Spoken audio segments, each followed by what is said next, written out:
that means it's time now for our weekly hot jobs report, brought to you by Workforce Solutions of the Coastal Bend. In Bishop, they're looking for a police officer. You'll patrol an assigned area to enforce laws and ordinances, regulate traffic, and more. Salary there, $33,000 a year plus benefits. In Corpus Christi, they're looking for a principal engineer for roads and bridges. 10 years of prior experience is required, plus a bachelor's in civil engineering or related. You'll perform, supervise, and coordinate professional civil engineering work. Salary is $49.52 an hour.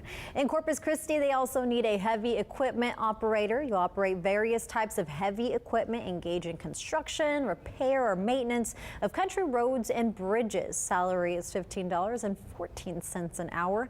Over in Alice, they're looking for an elementary teacher for kindergarten. A bachelor's degree is required. You'll plan, implement, and assess lessons for children in kindergarten. Salary $21.15 an hour. And lastly, also in Alice, they're looking for a secondary math teacher. A bachelor's degree is needed. You'll provide students with appropriate learning activities and experiences in that core subject area.